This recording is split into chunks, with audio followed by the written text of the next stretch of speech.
दिल्ली में फजाई आलूदगी की सतह में 3 हफ्तों से लगातार इजाफा होता जा रहा है। ऐसे में इको फ्रेंडली पटाखों को जलाने की सलाह दी जा रही है ताकि आलूदगी कम से कम हो। डॉक्टरों का कहना है कि मौजूदा वक्त में दिल्ली में सांस लेने का मतलब 15 से 20 सिगरेट पीने के बराबर है। ऐसे में लोगों को काफी एहतियात बरतने की जरूरत है। फजाई आलूदगी को देखते हुए 8 से 10 तारीख से बड़ी कमर्शियल गाड़ियों की दिल्ली में एंट्री पर पाबंदी लगा दी गई है।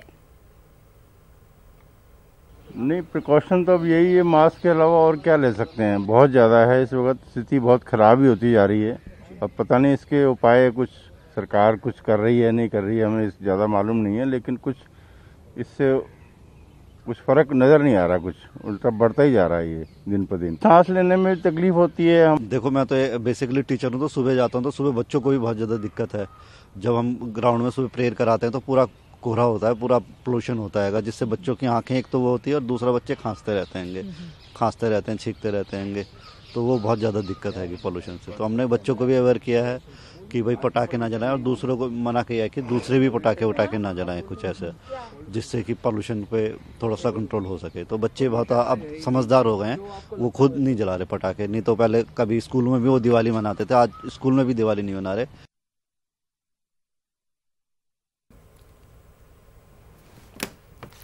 आगे बढ़ेंगे। जम्मू कश्मीर में बर्फबारी से हुई तबाही के मद्देनजर जम्मू कश्मीर हुकूमत ने मरकज से मदद तलब की है। ज़राअत और बागबानी में बर्फबारी से हुई तबाही और किसानों के नुकसानात के मद्देनजर हुकूमत ने मरकज से मदद तलब की है। जम्मू कश्मीर के चीफ सेक्रेटरी ने मरकज को खत लिखा है और फसलों और बागबानी शोबे में हुए नुकसानात पर इआनत की दरख्वास्त की है। वाज़ेह रहे कि इस मरतबा जम्मू कश्मीर में बर्फबारी ने बागबानी की कमर तोड़ दी है और फसलों को शदीद नुकसान पहुंचाया है।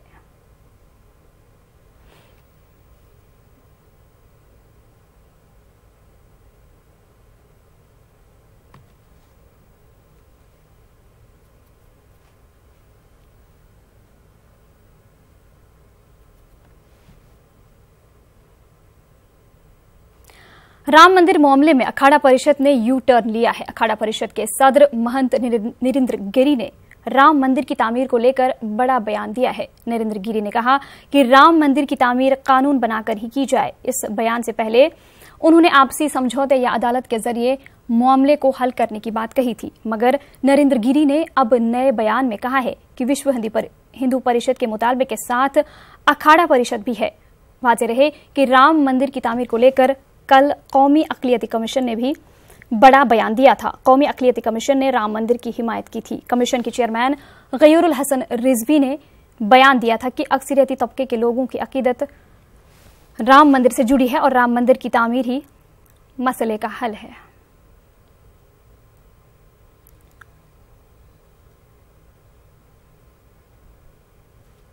अखाड़ा परिषद शुरू से मांग कर रहा है कि पार्लियामेंट में कानून बनाइए, जल्दी संसद बुलाइए, कानून बनाइए और राम मंदिर बनाने का मार्ग जो अवरुद्ध हो रहा है उसको दूर करिए। ये बात आरएसएस के प्रमुख भागवत जी ने भी कहा है, यही बात विश्व हिंदू परिषद के लोगों ने कहा है, यही बात अखाड़ा परिषद कह रही है, यही बात सारे संत महात्मा कह रहे हैं। ताल कटोरा में जो संतों की एक बैठक हुई थी, यही बात वो कह रहे हैं। तो सारे संत यही कह रहे हैं कि अब आप कानून बनाइए, राम मंदिर बनाइए। आज दिवाली है। बाजारों में मिट्टी के रंगीन कमकमों की धूम है। चार जानिब रोशनी बिखेरने वाला त्यौहार दिवाली के इस खूबसूरत मौके पर बाजारों में काफी चहल पहल है। चेहरों पर मुस्कुराहटें और खुशियां हैं। वहीं मुल्क की राजधानी दिल्ली आज ग्रीन दिवाली मना रही है। एम्बेसी भी रात भर रोशन रहा।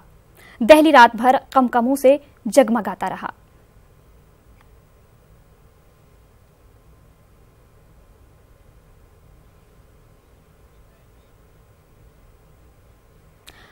उत्तराखंड के हरसिल में वजीर-ए-आज़म ने फौजी जवानों के साथ दिवाली मनाई। उन्होंने फौज और आईटीबीपी के जवानों में मिठाइयां तकसीम की। पीएम ने इस दौरान जवानों से खिताब भी किया। उन्होंने कहा कि जवान सरहद की हिफाजत करते हैं और मुल्क की तरक्की में जवानों का बड़ा हाथ है।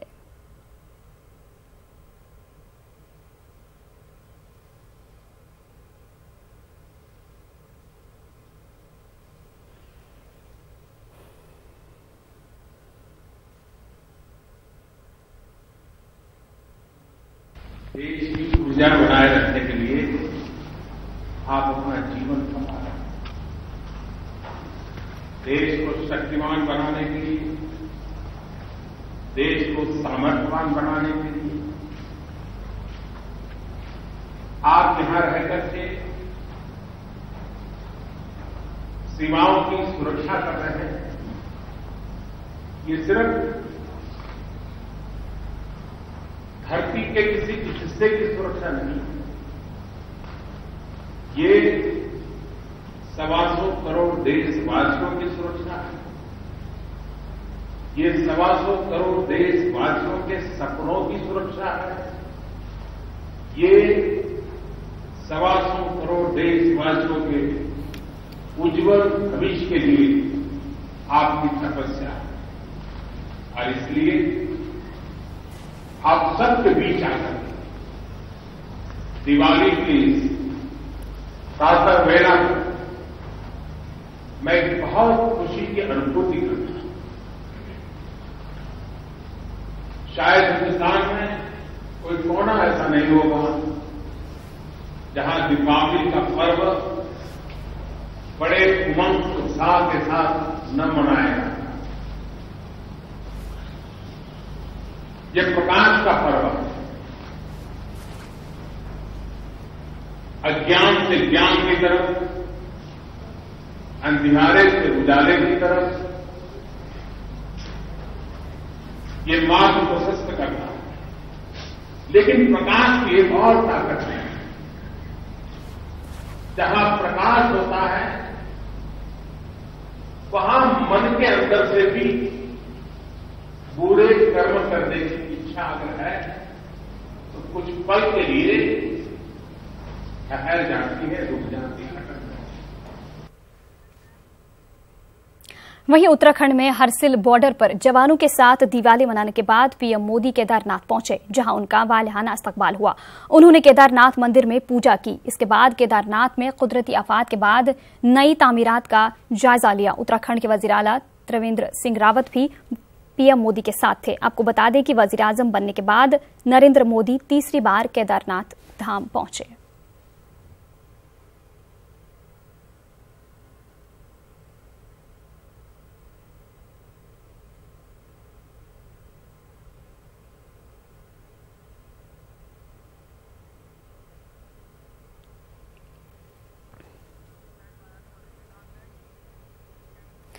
भोपाल आलमी तबलीगी इज्तिमा में होने वाले इज्तिमाई दुआ के वक्त में तब्दीली कर दी गई है। 23 नवंबर से शुरू होने वाले 4 रोजा आलमी तबलीगी इज्तिमा का आगाज 23 नवंबर को बाद नमाज फज्र दरस कुरान से होगा और इख्तिताम 26 नवंबर को इज्तिमाई दुआ के साथ होगा। आलमी इज्तिमा की 70 साल तारीख में इज्तिमाई दुआ का इनकाद नमाज ज़ोहर से पहले होता था, लेकिन इस बार इज्तिमा कमेटी ने इज्तिमाई दुआ का इनकाद बाद नमाज फज्र बयान के बाद रखा है।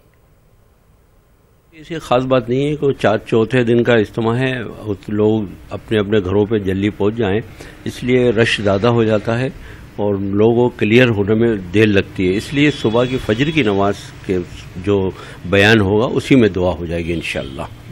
और लोगों से अपील भी है कि जो दुआओं में शिरकत करने के लिए आते हैं वो बहुत जल्द आ जाएं और सुबह फजर की नमाज बाजमात पढ़ें वहाँ, तो इसलिए दुआ में शिरकत हो जाएगी। तो इस मामले पर हमारे साथ हमारे नुमाइंदे भोपाल से मेहताब आलम हमारे साथ जुड़ चुके हैं। मेहताब, 70 साल तारीख में इज्तिमाई दुआ का वक्त जो है उसमें तब्दीली की गई है, किस बिना पर यह तब्दीली की गई है? उल्फत इसकी कई वजूहत हैं, क्योंकि मध्य प्रदेश में इस साल असम्बली इंतखाबात होने हैं। 26 तारीख जिस दिन आलमी इज्तिमा की इज्तिमाई दुआ होगी उसी दिन ये मध्य प्रदेश असम्बली के जो इंतखाबात की जो तशहीर है उसका आखिरी दिन है। और जाहिर सी बात है वो लोग जो इसमें इज्तिमा में शिरकत करेंगे वो अपने इलाकों में वक्त पर पहुँच जाएँ, इसकी वजह से तब्दीली की गई। लेकिन अभी थोड़ी देर पहले जो यहाँ पर इंतज़ामिया के इज्तिमा कमेटी के साथ जो है ज़िला इंतज़ामिया के अफसरान की जो मीटिंग हुई है उसमें एक चीज़ और निकल कर सामने आई है, क्योंकि इंतज़ामिया के लोग ये चाहते हैं कि इज्तिमा जो है 25 तारीख को जो है इज्तिमाई दुआ कर दी जाए, क्योंकि 26 तारीख को अगर इज्तिमा की दुआ खत्म होती है तो दूर दराज के इलाकों से जो लोग अपनी गाड़ियों से बसों से यहाँ पर शिरकत करेंगे उनको गाड़ियाँ यहाँ पर लाने का मौका नहीं मिलेगा, क्योंकि कोई किसी भी ज़िले का जो आरटीओ ऑफिस है उनको गाड़ी लाने की नहीं दे, क्योंकि आरटीओ ऑफिस में जो गाड़ियां लगी हुई हैं या यहाँ की जो प्राइवेट गाड़ियां हैं उनको जिला इंतजामिया इलेक्शन की ड्यूटी में ले लेंगे और उसकी तैयारी के लिए भी वक्त लगेगा। इसलिए जो मीटिंग हुई, मीटिंग में बात निकल कर सामने आई कि इज्तिमाई दुआ किसी भी तरीके से अगर 25 तारीख को हो जाती है, 3 रोजा इज्तिमा हो जाता है, जिससे जिला इंतजामिया को बड़ी आसानी होगी। क्योंकि सबसे बड़ी बात यह है कि अगर गाड़ियां जो है तहवील में ले ली जाती हैं तो लाखों लोग जो इज्तिमा में शिरकत करेंगे वो अपनी मंजिल पर कैसे पहुंचेंगे और इतने लोगों का जो वोट है वो अपनी जो है वोटों में शिरकत कैसे करेंगे। मेहताब, ये जानना चाहेंगे कि इस वजह से चूंकि वक्त में इतने साल बाद तब्दीली की गई है कि तो इसमें शामिल लोगों को कई तरह की दिक्कत हो सकती है, तो इंतजामिया ने कुछ इसके लिए कुछ अरेंजमेंट किया है? देखिए, इंतजामिया का जो मामला, जिला इंतजामिया के अफसरान से, जो हमारे यहाँ के कलेक्टर से, कमिश्नर से और डीआईजी से आपसे बात हुई और रेलवे के अफसरान से भी बात हुई, ज़ाब्ता अखलाक के नफाज के होने की वजह से रेलवे ने स्पेशल बोगी और स्पेशल ट्रेनों को देने से मना कर दिया है। क्योंकि उसका यह है कि जिस तरह से अगर स्पेशल हम करते हैं तो भोपाल में इज्तिमा हो रहा है और भोपाल की कई कॉन्स्टिट्यूंसीज ऐसी है जहाँ पर मुस्लिम अक्सरियत है और पॉलिटिकल पार्टी ने अपने अपने कैंडिडेट को खड़ा किया है। ऐसा ना हो कि उन पर इल्ज़ाम आ जाए कि जो है आप किसी खास वर्ग विशेष को जो है इस तरह की तरजीहात देकर जो उनको वोट को अफेक्ट करने की कोशिश कर रहे हैं। जो जिला इंतजामिया चाहती है कि इज्तिमा जो है 4 रोज की बजाय 3 रोज हो। यहाँ पे एक बात ये भी बता दें, जो है ये पहली बार इज्तिमा जो है 4 रोजा मुनक्किद किया जा रहा है और ये मुश्किलात सामने आ रही हैं। मुश्किलात की वजह यही है क्योंकि अगर 4 रोजा इज्तिमा होता है और सुबह 8 से 9 के बीच में दुआ होती है तो उस मजमे को बाहर निकलने तक और गाड़ियां जो प्रदेश के अलग अलग हिस्सों से आएंगी उनको अपनी मंजिल पर पहुंचने में तकलीफ होगी और कोई भी जिले का आरटीओ गाड़ियों की यहां आने की परमिशन नहीं देगा, क्योंकि वो गाड़ियां जिला इंतजामिया ने इलेक्शन ड्यूटी में लगा रखी हैं। चलिए, बहुत बहुत शुक्रिया मेहताब आलम इस तमाम तर जानकारी के लिए।